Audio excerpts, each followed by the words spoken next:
Ndjekës të Almak Press, mirë mbroma dhe mirë se erdhët në këtë agora. Personalitetet që kam të ftuar sot në studio mund ta prezantoj si mjek, si politikan, si profesor universitar, si ish-ministër shëndetësie apo si lider partijak. Në asnjëra nga këto versione nuk do të gaboja. Emrusi përbashkët i të gjitha këtyre profesioneve është se në fakt ai është një nga protagonistët kryesor të politikës shqiptare në Maqedoninë e Veriut.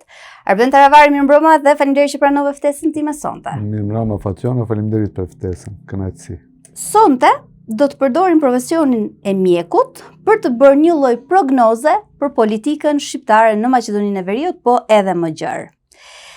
Në këtë moment ju vini nga fitore të rëndësishme, siç ishte ajo e Gostivarit dhe e Vrapçishtit. Po nga ana tjetër, jeni dhe në disa turbulenca të brendshme partijake. Si do të ma përkufizoje momentin politik për Arben Taravarin si personazh, po edhe të aleancës si subjekt politik? Mirë, Aleanca për shqiptarët 2017 herën e parë doli në zgjedhjet lokale dhe në atë kohë mori 3 komuna, Gostivarin, Vrapçishtin dhe Bogovinën, por fitoret ishin në të gjitha komunat më pak se 1000 vota, diferenca, dallim. 2021-shin, Aleanca për shqiptarët mbijetoi dhe vazhdoi të ekziston si parti, përsëri me bastionet e veta me 2 komunat, me Gostivarin dhe Vrapçishtin. Atëherë Gostivarin e fitoi me 5700 vota diferencë, kurse Vrapçishtin përsëri ndër 1000 vota diferencë. 2026, 11 janar, Aleanca për shqiptarët i mbajti bastionet e veta, edhe Gostivarin edhe Vrapçishtin. Në Gostivar fituam me diferencë prej 8000 votave, do më thonë 2 fish më shumë se sa kundër kandidati, duke marrë parasysh në anën e kundërt ne ishim BDI dhe Aleanca për shqiptarët dhe në anën e kundërt ishin të gjithë partitë tjera. Maqedonase shqiptare, Znam, Levica, VMRO, Vlen, Lëvizja Arbëria, Ziadin Sela, Mendu Thaçi, krejt çfarë ekzistojnë. Edhe i fituam me diferencë prej 8000 votash, si asnjëherë më parë, dhe në Vrapçisht, përsëri AKI, BDI dhe Aleanca për shqiptarët, fituam me diferencë prej 2500 votave, do më thonë gati se 2-1, që ishte fitore madhështore si asnjëherë Aleancës për shqiptarët. Natyrisht, çdo herë tek partitë shqiptare në Maqedoni, çdo dalje prej qeverie, çdo largim prej qeverie kushton. Kushton me njerëzit të cilët prioritet e kanë koltukun dhe të cilët nuk mund t'i shkëpusish prej koltukut. Nolin apo i quante koltukofagët. Kështu që unë mendoj se substanca kryesore e Aleancës për shqiptarët është këtu, i mbajti bastionet e veta, ka strukturë relativisht stabile, nuk them shumë stabile, por çdo fshat dhe çdo qytet ka strukturë të organizume, e cila tash duhet të ripërstrihet dhe të riorganizohet. Prandaj edhe ditët në vijim kemi kuvendin e partisë, ku në fakt duhet të sjellim vendim për organizimin e kongresit të rregullt. Dhe krijimin e strukturave të përkohshme, besoj. Deri 6 deri 7 muaj, shtator ose tetor duhet ta kemi kongresin, kuvendi duhet të vendosë dhe normalisht aty duhet të ketë një kryesi e përkohshme, e cila do ta udhëheq partinë deri në kongres, dhe në kongres duhet të zgjidhet kryetari, kuvendi i ri i partisë, kryesia e re e partisë, por thënë sinqerisht,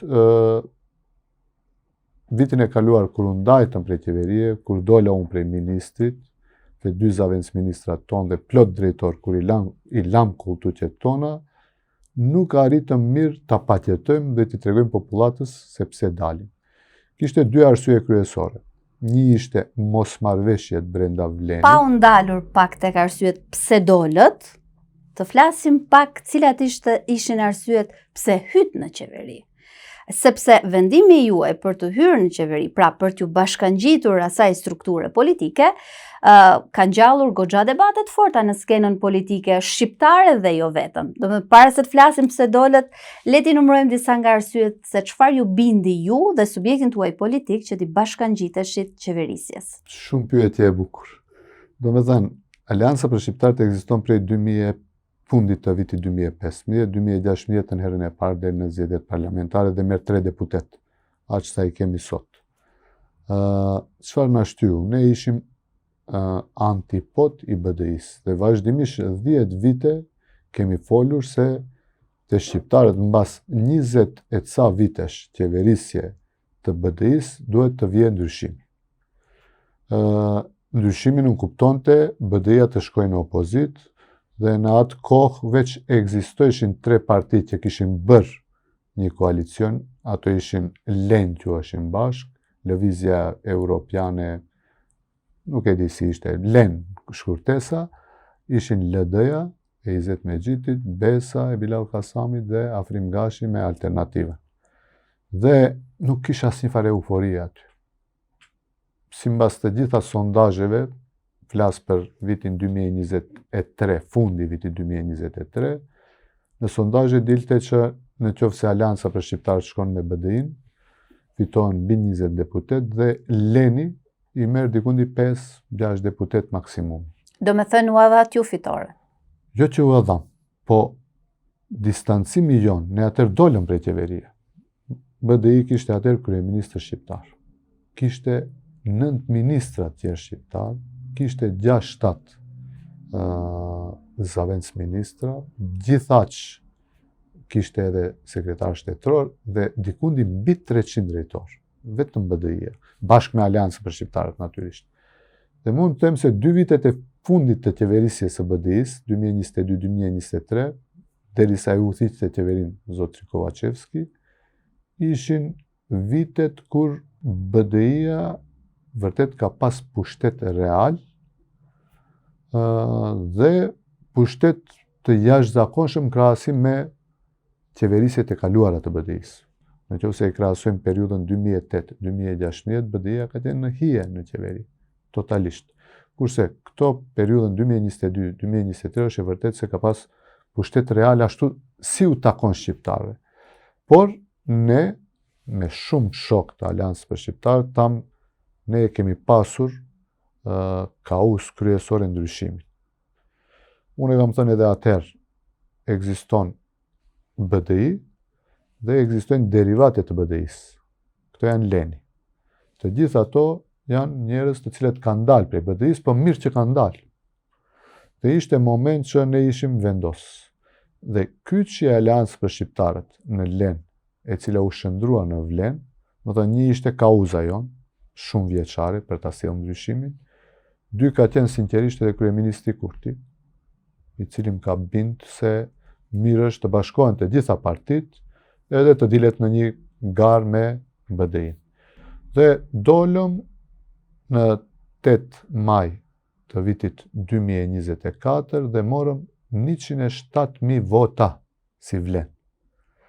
Përkundër BDI-s, e cila kishte 137.000 vota bashkë me partinë turke, e cila unë kam thënë në kohë se ka dikun 20.000 vota, dhe tash në zgjedhjet lokale u pa që partia turke me listat e këshilltarëve i mori afër 20.000 vota, parti Rome dhe parti Bosnjake, të cilët me siguri partia Rome dhe Bosnjake bashkë kanë diku 7-8.000 vota. Dhe 20.000 të turqve janë dikundi 25-6.000. Aq sa ishte diferenca mes Vlenit dhe frontit evropian. Do me thënë, pas një drejtori, pas një ministri, pas një beneficion, pas një pushtet, me kryeministër të BDI-s, kryeministër teknik, me 10 ministra të BDI-s, ne ishim në një përballje politike dhe e sollëm ndryshimin duke besuar në atë ndryshim dhe 4 pikat kryesore që i vendosëm ishin 1, vazhdimi i rrugës evropiane e Maqedonisë, 2, zhvillimi ekonomik, 3, lufta me krimin dhe korupcionin dhe shteti së drejtës, dhe 4, decentralizimi fiskal. Kjo ishte marrëveshja që e bëm ne si Vlen me VMRO-DPMN. Zoti Taravari, me këtë që sapo thatë, ju konfirmuat që në këtë periudhë BDI-ja kishte shumë pushtet dhe shumë pushtet real. Atëherë ju ishit i bindur që duke ju bashkangjitur Vlenit do kishit më shumë pushtet? Pra, do të avanconit akoma më shumë statusin e shqiptarëve dhe a ju rezultoi kështu? Realisht, marrëveshja me VMRO-n mbasi mbaruan zgjedhjet. Jo mbasi mbaruan zgjedhjet, jemi sinqert, takim me VMRO DPMN ka pasur mes dy rundeve, se ishin zgjedhjet prezidenciale, mes dy rundeve kemi pas dhe ideja ishte shumë e rëndësishme për ne të ruhet kryetari i parlamentit, të jetë shqiptar përsëri, një prej 3 pozicioneve, këtë e kemi thënë edhe në fushat, dhe të gjitha pozicionet që i ka BDI-a të zavencohen me kuadro të vlenit. Por, në esencë, ne arritëm të ruajmë kryetarin e parlamentit, që mendoj se është mirë, të mbese si tradit njëra prej 3 pozicioneve kyçe të shtetit, presidenti, kryetari i qeverisë, kryeministri, apo kryetari i parlamentit. Këtë ruajt. Një përqindje të konsiderueshme. Shifni, BDI-a kur kishte me LSDM-n gjysmën e ministrave, afër gjysmën, prej 99, që është shumë, ishte edhe për shkak të numrave të deputetëve që i kishte LSDM-ja dhe mvarej prej BDI-s. Ky ishte veç një moment i ri dhe kur i morëm ne 6 ministra dhe plus një zavendëskrye, 2 kryeministra, zavendëskryeministra, prej gjithësit 21-3, kjo është më 33% prej ekzekutivit, dhe plus 7 zavendësministra, ne mendonim se kjo është një ndarje objektive, pasi që VMRO-ja fitoi 58 deputet, plus e siguroi edhe znamin 6 deputet, që t'i ketë 64, që shqiptarët të jenë pjesë e qeverisë. Ne mendonim dhe kështu ishin premtimet prej zotit Mickovskit se partneriteti nuk varet prej numrave, se shqiptarët duhet të përfaqësohen në mënyrë dinjitoze dhe në mënyrë reale në pushtetin të cilën tashmë e ndërtojmë së bashku. Elementi kryesor, pikësynimi kryesor i yni ka qenë Bashkimi Evropian dhe shumë shpesh në takimet që kemi pas me kryeministrin e kam pyetur Bashkimin Evropian si është ideja dhe ai na ka premtuar se për 6 muaj deri fikundi vitin e ri, domethënë ne e formuam qeverinë në 23 qershor të vitit 2024, deri fund të vitit 2024 ne e shohim solucionin, një garancë duhet të sigurohet për maqedonasit, që për ne është në rregull, shumë më rëndësishme maqedonasit mos ndjen si të ofendum, por ai ishte shumë optimist se edhe me ndihmën e bashkësisë ndërkombëtare do të gjendet një zgjedhje. Prandaj edhe unë, edhe Izeti, edhe Bilali, edhe Afrim Gashi, edhe Zekiriai, edhe krejt kemi dalë para mediumeve, kemi thënë për 6 muaj kjo punë kryhet. Por u bën 6 muaj dhe në fund vitit kryeministri na bëni me dije se kjo punë nuk bëhet. Dhe ky ishte momenti që unë kam filluar personalisht mendoj se kështu do kemi problem. Nuk them se kjo ishte arsyeja kryesore. E diskutuat mes partnerëve tuaj? Patjetër që po. Kryeministri bile na shpalosi edhe do ide që ka për disa ndryshime për stemën. Ne biseduam edhe 20% si të tërhiqet prej kushtetutës, bile unë e kam propozuar.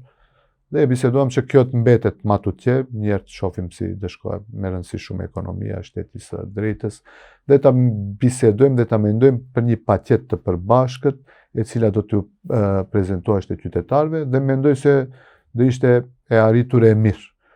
Por, dal nga dal, unë e shikja prej zavendës ministrave, ankesat e para filluan, dhe zavendës drejtorave që i kishin. Ne apo ishim edhe me LSM në pushtet vitin e fundit, zbashku me BDI-n, dhe aty zavendës ministrat kishin pushtet real. Zavendës drejtorat kishin obligime dhe detyra në ndërmarrjet publike. Çfarë i bëri shqiptarët që të mos e kishin, edhe duke pasur të njëjtin post, mos ta kishin të njëjtin pushtet? Kuadrot, pushteti politik? Nuk është se kuadrot. Kishte disa ministra që i jepnin hapësirë zavendës ministra. Dhe kishim 2 ose 3 zavendës ministra që arrinin të menaxhojnë me një pjesë të kompetencave të ministrive. Por, 4 zavendës ministra ishin të marginalizuar totalisht. Bile nuk me sa e di, nuk kishin as zyrë, as vetër zyrtare, as të drejtë për të punësu, thjesht mundeshin të shkojnë, Ministra? Zëvendës ministra, që mundeshin apo edhe nuk do të shkonim. Atëherë kanë qenë zëvendës ministra formal? Absolut. Këtë unë gëzohem që para sa ditëve dëgjova edhe Sotri Bilal Kasamin e tha të njëjtën, unë e kam thënë para 1 viti. Gjithashtu zëvendës drejtora, që drejtori u thotë si të duash hajde në punë, po edhe mos të vish ti rrogën e merr në shtëpi, mos u lodh që ne nuk i emërojmë zëvendës ministrat, zëvendës drejtorat, që dikush tjetër të udhëheqë, këto të jenë vetëm dekorat. A ishte kjo arsyeja kryesore pse ju vendosët të tërhiqeni, pra mungesa e forcës për të menaxhuar ose për të pasur pushtet real? Një prej arsyeve kryesore po se po, por edhe divergjencat dhe mos funksionimi i Vlenit, sepse kur u formua Vleni kish entuziazëm të jashtëzakonshëm. Do të thënë kishim kaos, kishim qëllim, bëm rezultat mirë, njerëzit na besuan dhe vërtet menduan se kjo garnitur e sjell ndryshimin dhe tash do jetë më mirë. Se kur e themi ndryshimi mund të jetë më i mirë edhe më i keq.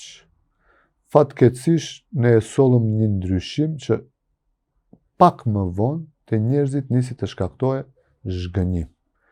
Dhe mos funksionimi i ynë si Vlen në mënyrë të koordinuar, edhe pse kemi pasur takime javore, por Kryeministri bukur komunikonte me gjithë ne veç e veç. Ne nuk kishim një strukturë, një kuvend përbashkët, një kryesi, një përgjegjës që do të mirret me ekzekutivin apo me drejtorit apo me probleme tjera me të cilët ballafaqohen qytetarët dhe na paraqiten. Ne praktikisht ishim si 4 subjekte të ndryshme, të cilët vepronin në drejtori të caktuara, në raste të caktuara mundoheshin të ndihmojnë qytetarëve. Fatkeqësisht kishim edhe drejtora e zëvendës drejtora, ministra e zëvendës ministra që edhe telefonin nuk e përdornin. Gjithë kjo katrahur na shkaktoi normalisht që ta shohim veten se çfarë jemi duke bërë këtu. Një pyetje zoti Taravari. Thatë pak më parë që kishte entuziazëm, Vleni kishte kaos. Cila ishte një kaos tjetër shumë e fortë përveç se për ta dërguar BDI-n në opozitë? Ndryshim, a ka kaos më të mirë se ndryshimi? Domethënë, unë e kam thënë publikisht, po e përsëris.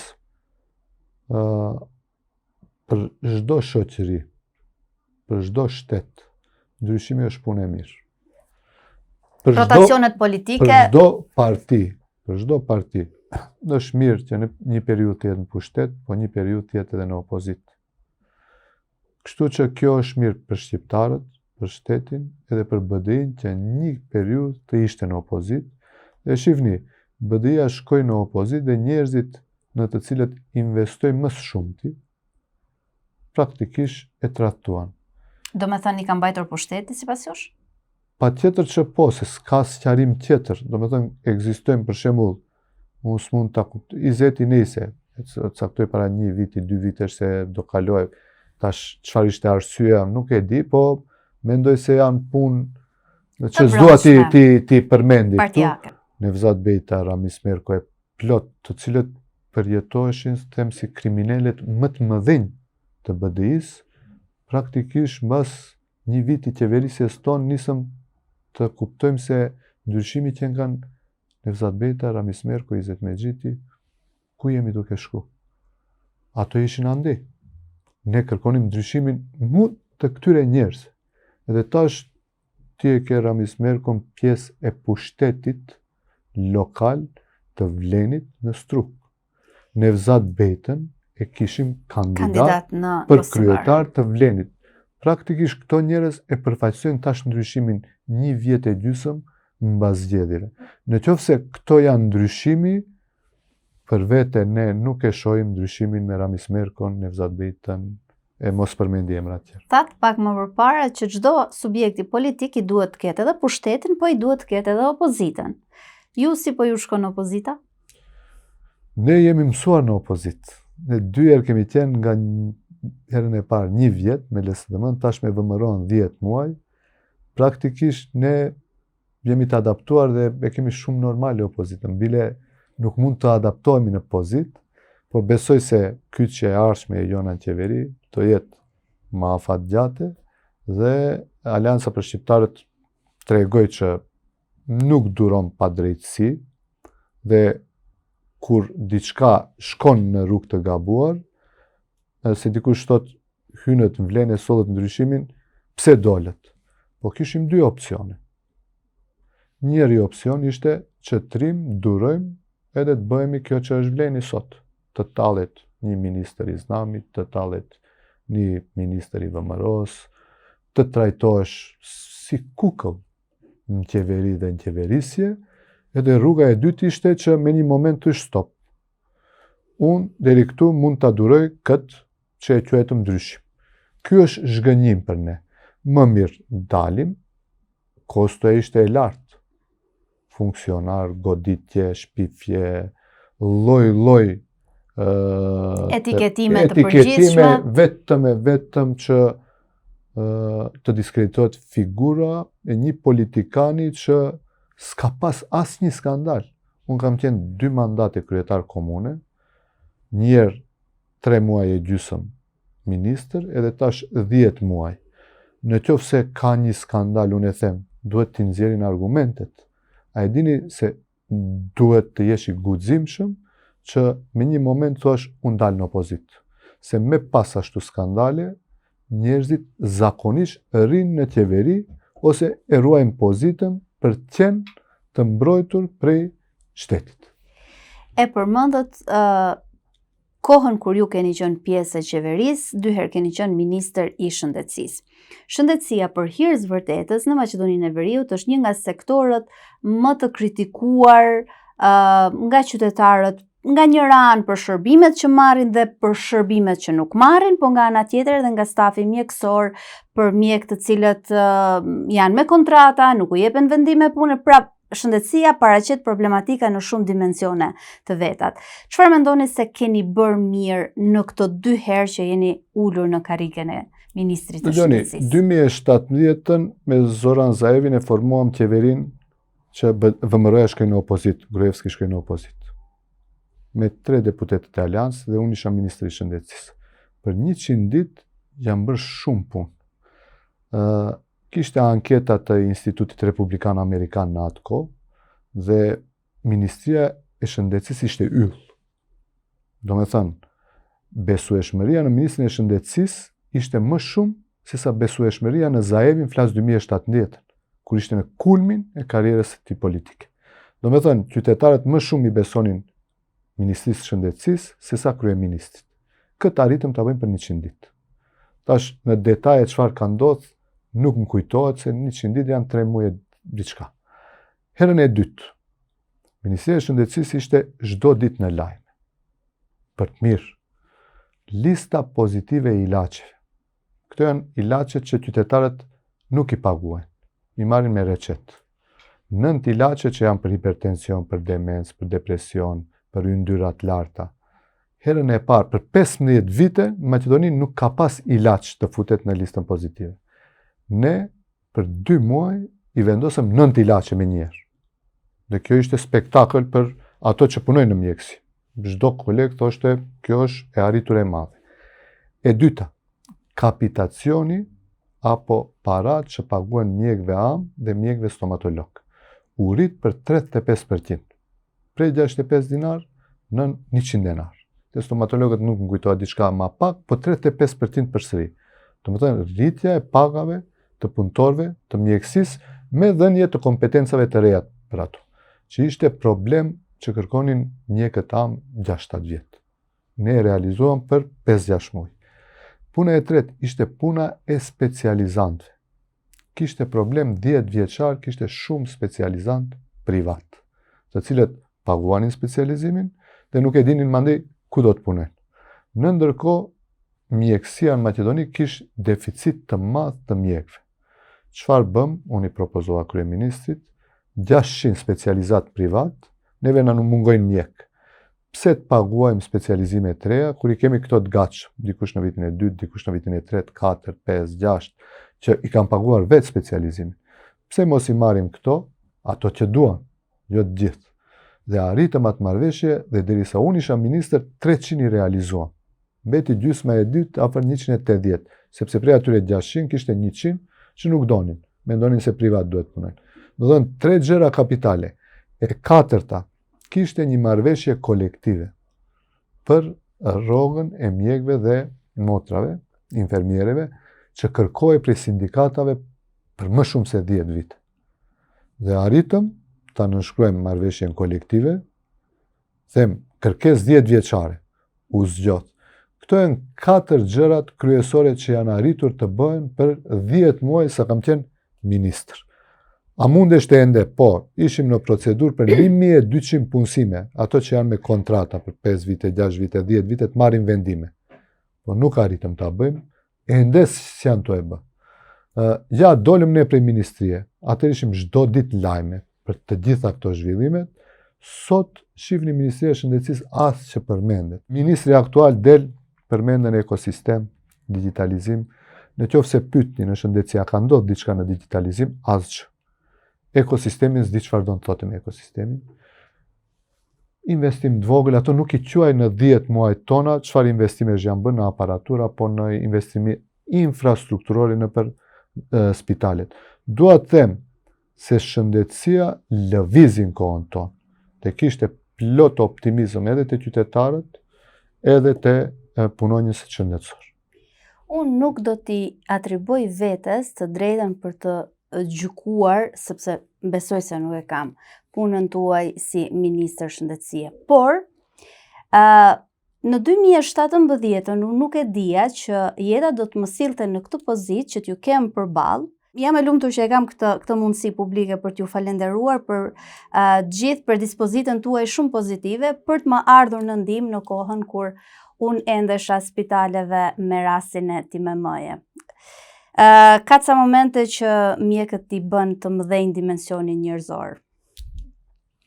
Do shkëputemi pak nga ministria, nga pushteti, për të kthyer tek aleanca juaj. Një iniciativë e disa prej protagonistëve të kësaj partie solli që ju t'i dorëzonit postat, një dorëheqje kolektive, gjë që shkaktoi dhe të pakënaqësi. Një prej tyre ishte zoti Ramadani, i cili deklaroi dhe tërheqjen nga të gjitha funksionet politike. Mendoni se një vendim i tillë mund t'ju shkaktojë edhe problematika të tjera të brendshme? Shumë me rëndësi për ne ishte ta tejkalojmë atë periudhë të krizës kur dolëm prej qeverie. Asetet kryesore të partisë janë deputetët, ne i kemi super stabil deputetët, i kemi kryetarët e komunave, kemi 2 kryetarë komunash që kanë fituar me diferencë më të madhe se çdo kund tjetër, dhe natyrisht antarësia. Konstatimi përbashkët i gjithëve neve në kryesi ishte se mbas zgjedhjeve lokale neve na duhet një riformatim të partisë, riorganizim, dhe për këtë vendim votuan të gjithë përveç 3 vetave, të cilët pas një diskutimi 10-15 minutësh konstatuam me unanimitet se na duhet një riformatim në kuvendin e partisë. Normalisht, çdo herë për çdo një vendim që sillet, mund të ketë pakënaqësi të caktuara. Unë nuk mendoj se Blerandi u largua për shkak të dorëheqjes kolektive, mendoj se më shumë s'paku mua ashtu më shtën, që e ka pjesën e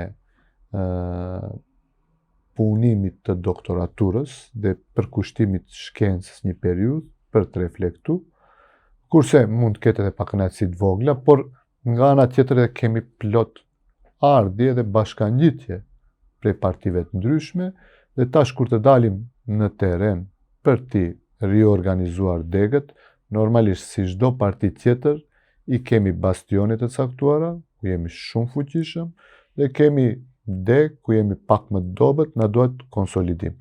Unë mendoj se na duhet një organizim prej këshillit organizues të kongresit, të lëshohet në teren, të bashkëbisedon disa antarë që janë zhgënjur për momentit që jemi larguar për qeverie për të riaktivizu, po kryesisht të marrim njerëz të rinj, të cilët do të kishin shpreh interes që dal nga dal të afrohen në Aleancë për Shqiptarët, që më vonë në kongresin e partisë që duhet mbahet në shtator ose tetor, mos jemi këto njerëz që jemi 8-9 vjet në Aleancë, po spaku 30 deri 50% të jenë figura të reja dhe persona të cilët gëzojnë një lloj autoriteti apo kredibiliteti në shoqëri. Me këtë ju po më konfirmoni që do të vazhdoni të funksiononi si subjekt politik më vete. Pra, asaj ftese që u bë para ca kohësh nga lideri i BDI-s, zoti Ali Ahmeti, që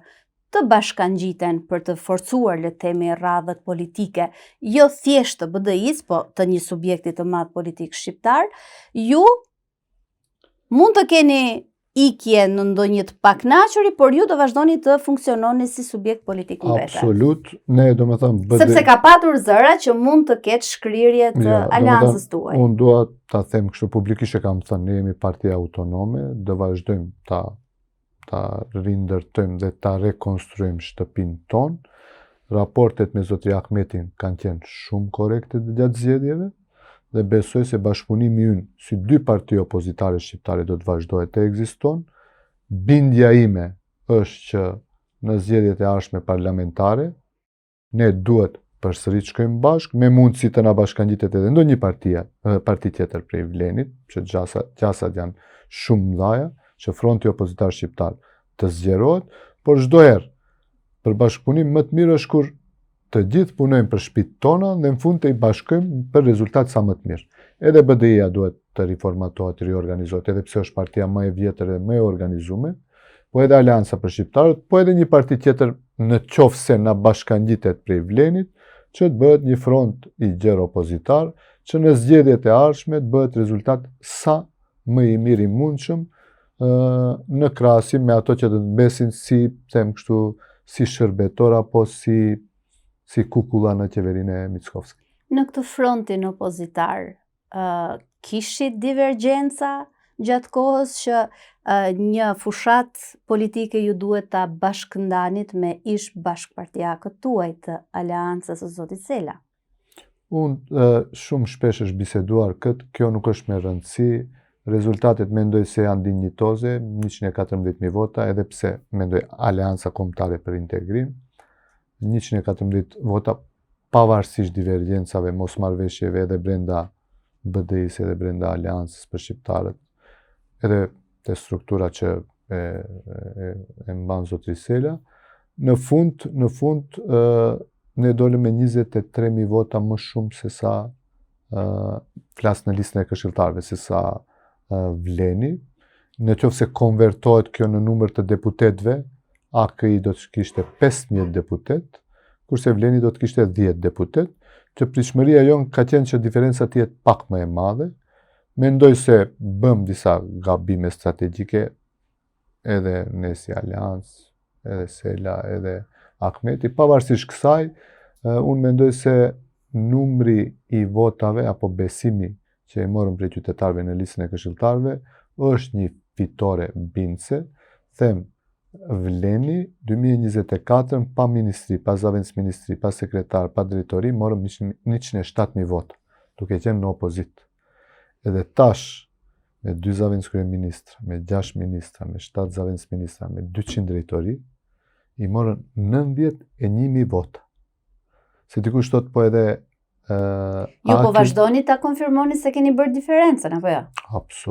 Absolut. Priteshte që ato në vitin e parë është kulmi i veprimit. Apo thonë 1.500-2.000 punësime. Rregull, ministri, zavendës ministri, drejtori, fuqi e madhe, edhe pse nuk është ashtu. Me ndihmën e jashtëzakonshme që e ka dhënë VMRO-ja, kanë ra për 16.000 vota për zgjedhjeve parlamentare. Pritej tash të ishte e kundërt, që Vlenit kishte 10.000 vota spaku, më shumë se sa Aleanca Kombëtare për Integrim, por ja që kështu dolen matematika. Që nuk bëheni me BDI-n e konfirmuat. Jo, që nuk shkrihemi që nuk shkriheni në këtë kontekst. Se do bashkëpunojmë normalisht. Jo se nuk bëheni aleat, po them se nuk shkriheni në një subjekt. Definitivisht, ajo është. me zotin Sela? Mund t'i përbashkoni Mendoj forcat? se ka pas plot tendenca prej shokëve që i kemi të përbashkët. Unë mendoj se zoti Sela më shumë utitjet nga emocionet dhe urrejtja patologjike që e ka ndaj meje, ndaj shokëve që i kemi në Aleancën për Shqiptarët, e cila e ka legitimitetin mbi të gjitha, do thotë një parti me 3 deputet, 42 këshilltarë dhe me 2 kryetar komunash. Por, si do qoftë, unë s'dua këtë temë se është e te konzumuar për ta diskutuar. Ndoshta kjo mund të jetë një temë e konsumuar, po një temë e re që është hedhur për diskutim në opinionin publik është një marrëveshje e re e propozuar prej jush mes shqiptarëve dhe maqedonëve. Çfarë nënkupton kjo? Së shpejti besoj se do të bëhet publike, marrëveshja të cilën e propozojmë për mirëqenien e këtij shteti. Këtu 2 etnit kryesore janë maqedonasit dhe shqiptarët. Njëra parë 60%, tjetra 30%, së bashku 90%. Domethënë relativisht homogjene në qoftë se këto 2 etni bashkëjetojnë ashtu si duhet. Marrëveshja e Ohrit ishte një nismë e tillë, e cila unë nënshkrua dhe kur nuk u zbatua ashtu si duhet. Bile pjesa kryesore që nuk u zbatua ishte decentralizimi fiskal. Domethënë më shumë kompetenca për komunat. Në marrëveshjen e re do të përfshihet tërheqja e 20%. Më thënë, kthehem përsëri në kohën e Jugosllavisë, kur thoshim nuk ka demokraci. Para 90-s, gjuhë zyrtare në Maqedoni, sipas kushtetutës, kanë qenë gjuha maqedonase, shqipe dhe turke. Ne do të mundohemi me marrëveshjen e re t'i bindim bashkëqytetarët tonë maqedonas se është fyse dhe ofenduese që gjuha e dikujt të quhet përqindsh. Sikur të quhet gjuha maqedonase, gjuha e 54% të popullatës që jeton. Dhe mendoj që duhet edhe ato të tregojnë zemërgjerësi dhe të na kuptojnë se asgjë nuk u prish, asgjë nuk marrin prej atyre, gjithashtu njëra prej pikave kyçe, 4 pikave kryesore, që i kemi pas si marrëveshje VMRO dhe vlen kur e kemi formuar qeverinë. Dhe e treta shumë e rëndësishme është në disa çështje që i tangojnë edhe shqiptarët dhe maqedonasit, që është e rëndësishme për të 2 etnit kryesore këtu, domethënë të ketë votim të dyfisht apo badinteri. Na ndodh shpesh, konkretisht me ligjin për përdorimin e gjuhëve, tash mund të del çdo kush edhe të thotë ose ta konteston, edhe ajo është në gjykatën kushtetuese dhe mundet ai ligj të bie në gjykatën kushtetuese, në ndërkohë që 3 gjykatësit që nuk janë maqedonas janë kundër vendimit të tillë dhe mendoj se është jo korekte në qoftë se ka majorizim në institucionet të cilat janë të rëndësishme dhe të cilat mund të sjellin pasoja ose konsekuenca në çrregullimin e marrëdhënieve mes 2 etnive kryesore.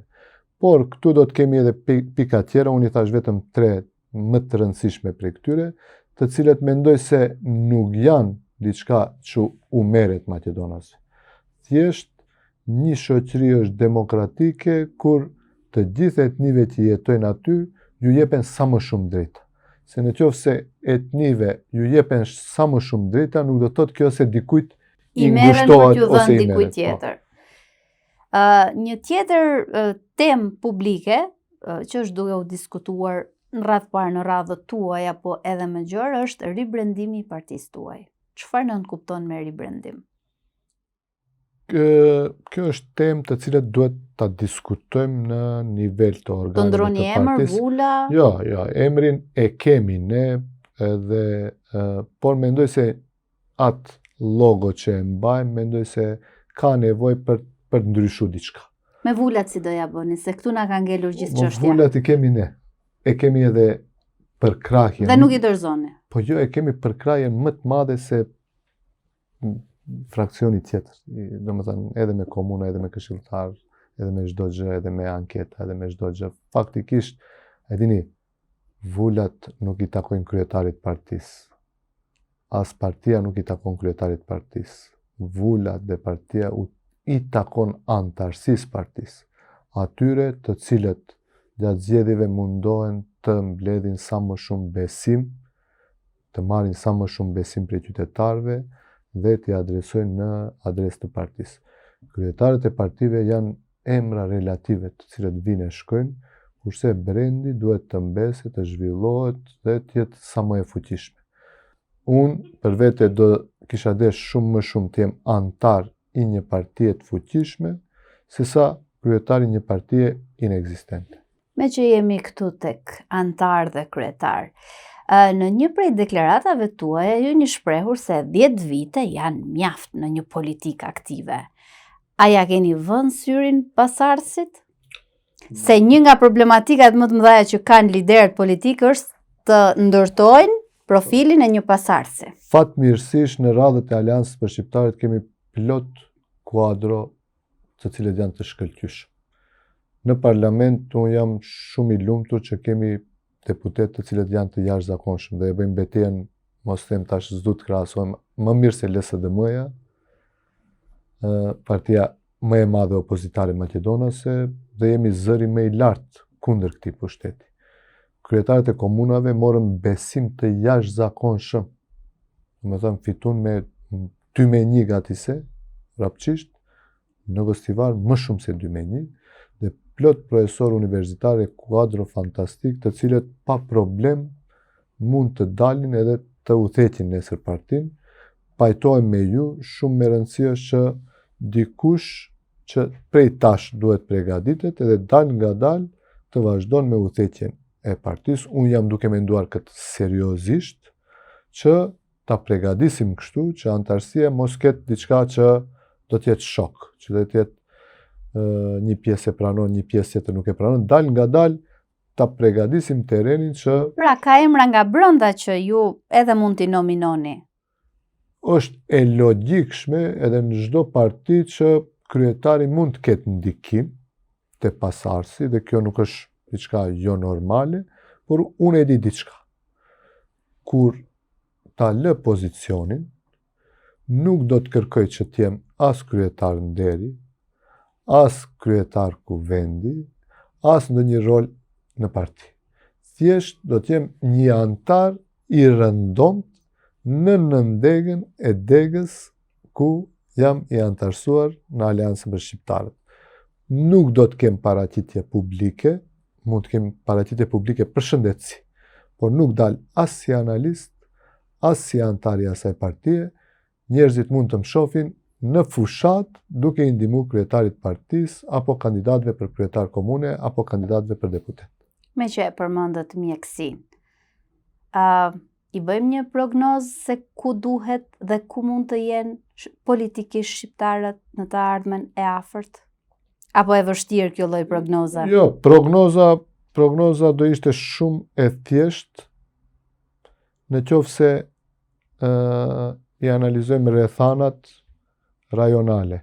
Ne fatmirësisht do të jemi shumë të lumtur që kemi 2 shtete shqiptare në Ballkan, që së bashku jemi afër 5, 6, 7 milion. S'du të gaboj në numra sa jemi tamam. Kemi 2 shtete të konsoliduara. Njëra dal nga dal i afrohet Bashkimit Evropian dhe uroj dhe shpresoj sa më shpejt të bëhet antare plot fuqishme, edhe tjetra e cila ishte nën patronazh të forcave ndërkombëtare dhe komplet administratës ndërkombëtare dhe sot është shteti më i disiplinuar në Ballkanin Perëndimor, flas për Kosovën. Fatkeqësisht ende nuk i shoh 2 kryeministrat shqiptar që të sillen si vëllezër, që të bëjnë një strategji afat mesme dhe afat gjate për shqiptarët në rajon, edhe ato që nuk jetojnë brenda kufive të Kosovës dhe Shqipërisë, dhe kjo është më se e nevojshme, sepse kur do qoftë pretendimet edhe të Kosovës, edhe të Malit të Zi, edhe të Shqipërisë, edhe të Maqedonisë janë në Bashkimin Evropian. Domethënë, shumë shpejt të gjithë shqiptarët në kuadër të Bashkimit Evropian do të jetojnë bashkë. Diferencat mes shqiptarëve në Kosovë, në Lugin, në Shqipëri, në Maltezi, në Çamëri, në Maqedoni, diferenca duhet të jetë sa më e vogël. Hapi i parë ishte abetarja, domethënë rrëfimi i parë i suksesshëm.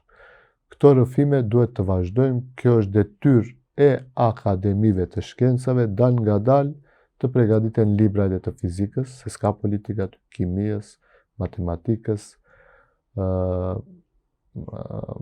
tem kështu letërsisë, të cilët duhet dal nga dal këto qytetarë shqiptarë, të cilët në 10-15 vitet e ardhshme do të jenë në një union të madh, të adaptohen dhe ta shohin si do të jetë vizioni në një globalizim i cili është i pashmangshëm, rendi i ri botror nuk varet prej nesh, jemi shumë të vegjël, aq të vegjël saqë as propozimet nuk na i dëgjojnë, por ne duhet ta mendojmë mirë edhe të organizohemi, ta mendojmë ku do të jemi mbas 50-100 vitesh. Në fakt, unë e përmenda punën e librit të historisë se na duhet t'u mësojmë brezave të rinj një histori të përbashkët dhe jo me versione të ndryshme dhe ndikime nga jashtë. Unë ju falenderoj shumë që ishit në Agora sonte, duke ju uruar shumë suksese në të gjitha iniciativat e brendshme politike në subjektin tuaj, po edhe në arenën politike në Maqedoninë e Veriut. Faleminderit edhe një herë për ftesën dhe faleminderit për mundësinë. Shikues të dashur, faleminderit që na keni ndjekur në këtë Agora. Takimi jon i radhës do të jetë shtunën e ardhshme në orën 20. Natën e mirë.